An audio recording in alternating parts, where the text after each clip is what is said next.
on.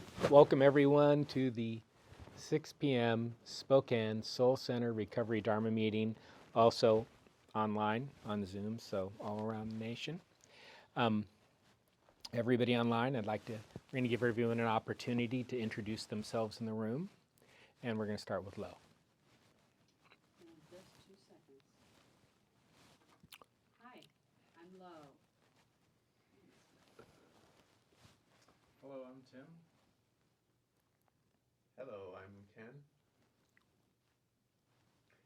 Luma here. Hello, I'm Tori. Right, there you go. I'm Julia. I'm Caleb. I'm Pete. I am Rose. Okay. First, before I get started this evening, I want to say my intention is not to demonstrate people's stupidity. It is not at all my intention. I just want to show how myself and anyone has the potential to be submerged in illusion. And that's why I've always been skeptical, and for a long time I thought that was a weakness, but now I think it's neither a weakness or a strength. It's like one of those things. It's got good things and bad things. But I'm glad I have skepticism, and skepticism is part of my spiritual practice today, right?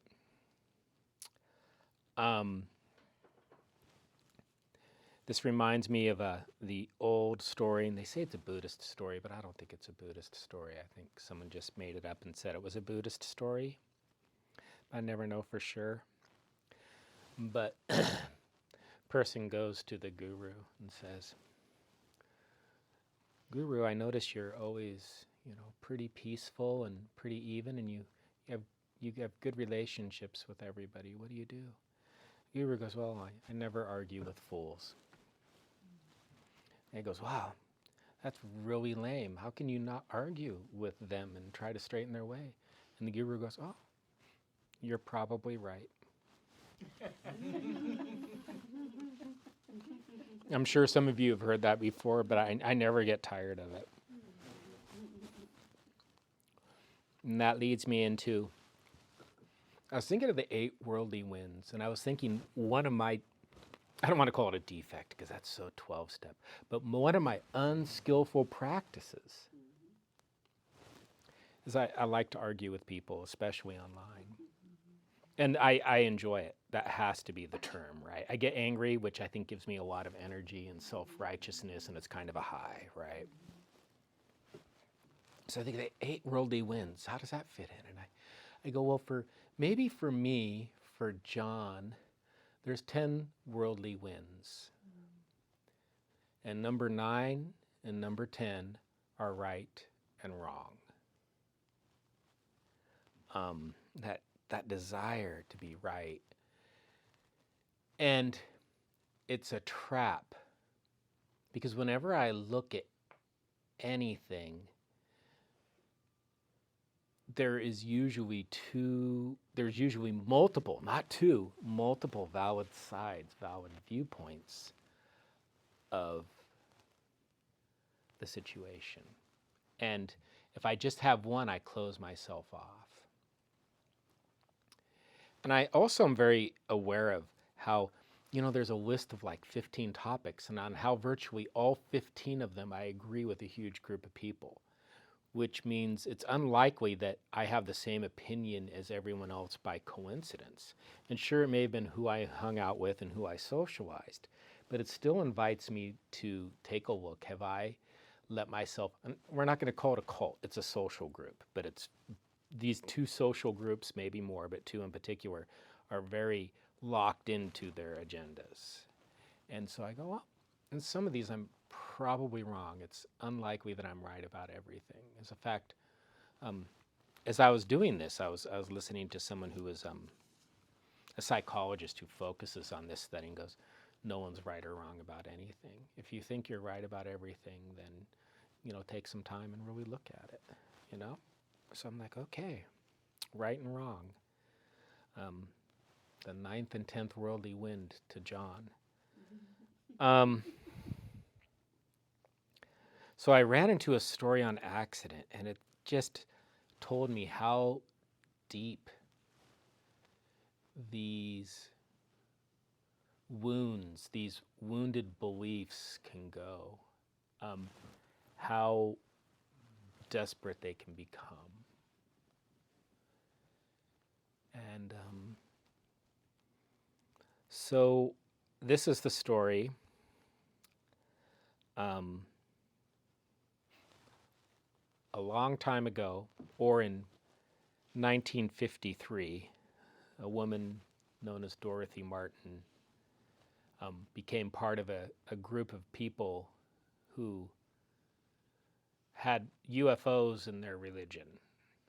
It was a Christian religion with UFOs, which nothing wrong with that, right? There really isn't. I just think where it goes is sad. And she was just a member, but she ends up being in control of this group. It was in the suburbs of Chicago. Dorothy Martin claimed to be a clairvoyant and claimed to speak to Jesus, and Jesus spoke back to her and also spoke to a group of aliens. And these group of aliens were called the Guardians, and they lived on planet Clarion. I'm really not making this up. I know I told you all I'm a compulsive liar, and believe me, I can make up something like this. I really could, but I'm not. This is for real. This is for real. She gets a message in August of 1954, which says, from the planet Clarion, from the aliens, and from Jesus, who was working with the aliens, I think. It's kind of confusing. That there's going to be a huge earthquake on the planet Earth and a massive flood, and it was going to kill everybody. And this was going to happen on December 21st, 1954, so that December. But she was told if everyone gets together and they take out all metal, can wear no metal, that the UFOs will come and rescue them and take them to planet Clarion before the flood happens. Okay, and I'm going to go on record. So far, this does not sound a lot different than a lot of religions I know. And some of my own beliefs. It doesn't sound so different. So right now I hear, okay, cool. You might be able to get a lot of spiritual growth in this, right? Maybe. I don't know if you'd want to take it literally, but okay.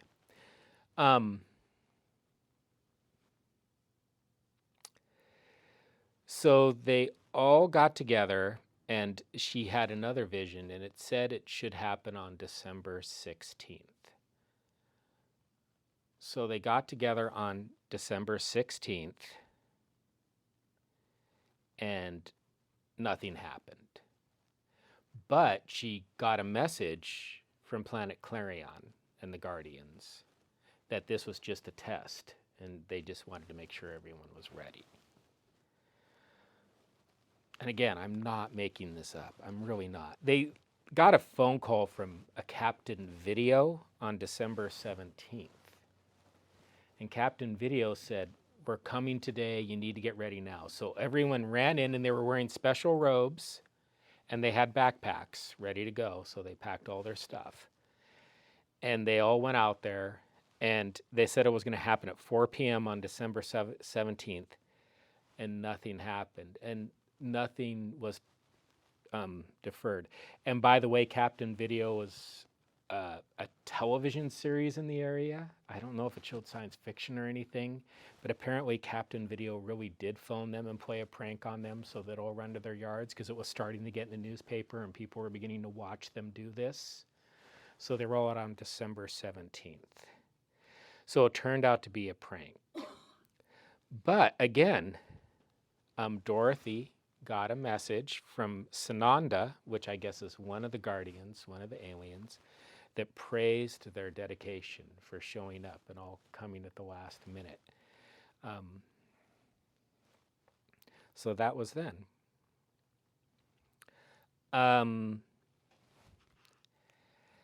after this, and the name of these, they called themselves the Seekers, right? Which I think is a great name.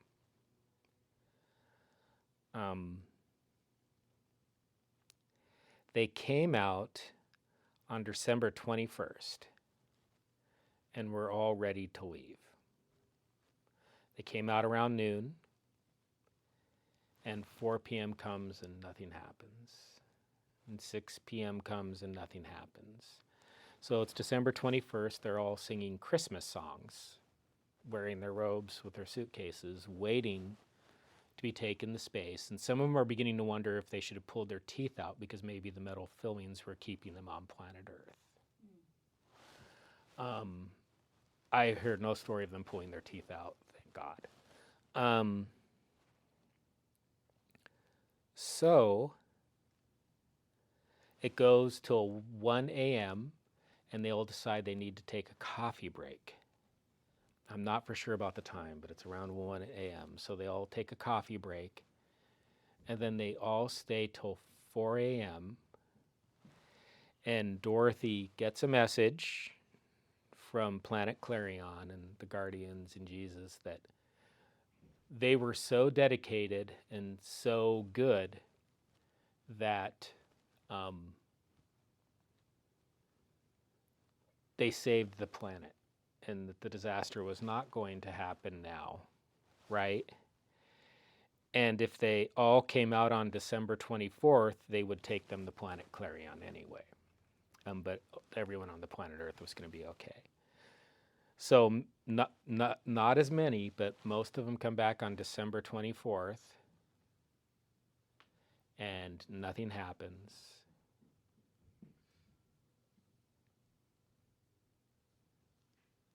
So there's two really curious things that have happened from this. Number one is most of them were back at their church for the next meeting after all this happened. And most of them continued believing this for years. Number two, there's a gentleman, I hope I wrote his name, yes, Leon Festinger. He was a psychologist, and he had joined the cult so he could see the psychology and study it. He was not a member. He did not believe any of it. Maybe he was the reason no one went to Planet Clarion. I don't think so, but he didn't believe any of it, and he had two of his friends there, and they were all observing it. And when they were done with their research, 2 years later, he wrote a book, and I can't remember the name of the book, but he introduced a concept in 1956 called cognitive dissonance. And the idea some people will keep believing and avoiding anything that challenges the belief, and will just double down on their beliefs when they have evidence to the contrary. And how is this important to me as a Buddhist? So I recognize that I'm not at my most skillful when I argue with people. And I also recognize that it's unimportant whether I am right or wrong. What's important is that my practice is skillful and that I don't cling to my illusions. And I can do that. And it would be easy for me to say, oh, these guys were way over the pale. They were crazy, they were insane. I can say all that. And I can say that about other groups of people I know now. But that denies me the opportunity for the ownership of where I am just like the Seekers and just like other groups of people I know now. I'm the same in many ways. So it's important for me to be open. A word that Julia uses a lot is curious. And I try to be curious when I hear opinions that don't jive with my view of reality. We should put it in capitals, my view of reality, right? I really, really try to be curious, and many times I fail, but there have been moments where I go, okay, I can see some things, and I can see you have a point. Another thing is that's the truth, but that's not the whole truth. And whenever I have a view, I may have many truths in my view, many things that are probably right. But I need to remember I'm not right about everything. I probably also have many views that are not. And in this case, that middle path, the right view, they talk about right view, is me not holding on to anything so that I don't get caught in that trap of having to be right. And I'll say it one more time for John, the 9th and 10th worldly wind, right and wrong. So take a moment to meditate. You can think about this. You can do whatever. I'm going to lead a chant, and it's going to be Om Namo Amitabhaya Buddhaya Dharmaya Sanghaya. Amitabha is one of the ways that Buddha is viewed in Asia. I don't want to go too into it, but it is, it's essentially the Buddha. Sanghaya, Sangha, the group. I remind myself that Buddhism is not do-it-yourself. It seems like it is, but there's a community in Buddhism.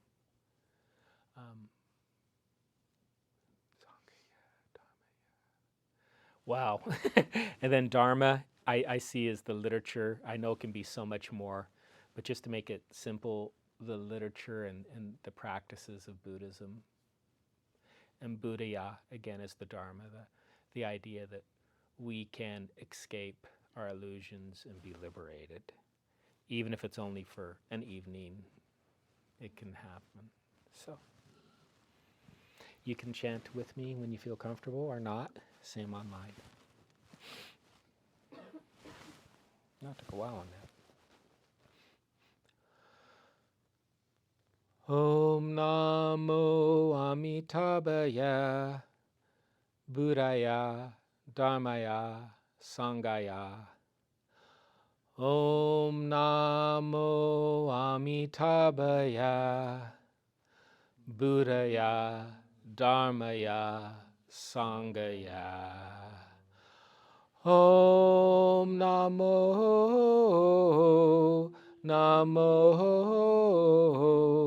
Namo Amitabhaya. Om Namo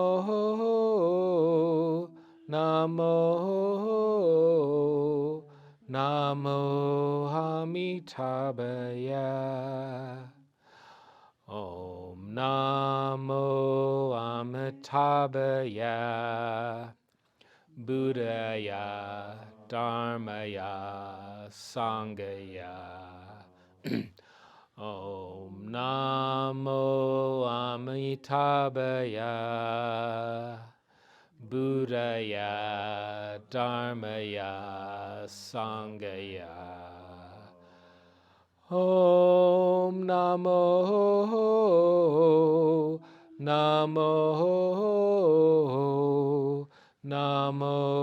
Amitabhaya. Om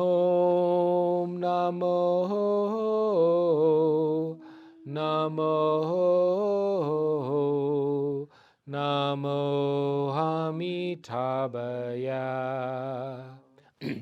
Om Namo Amitabhaya Buddhaya Dharmaya Sanghaya. Om Namo Amitabhaya Buddhaya Dharmaya Sanghaya. Om Namo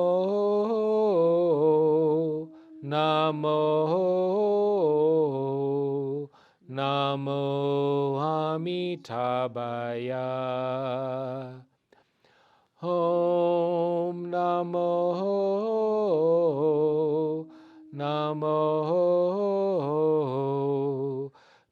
Namo Amitabhaya.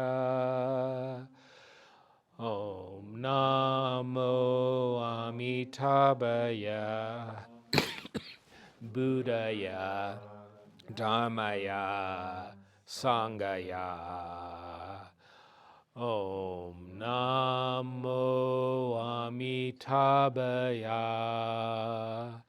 Buddhaya, Dharmaya, Sangaya. Just take a few minutes to enjoy the silence. Let the meditation echo inside of you.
Namaste.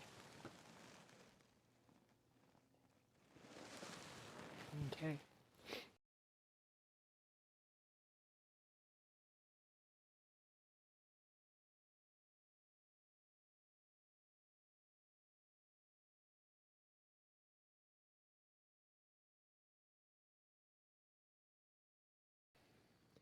May we be happy and peaceful. May we be healthy and strong. May we be safe and protected. May we live with ease. Namaste.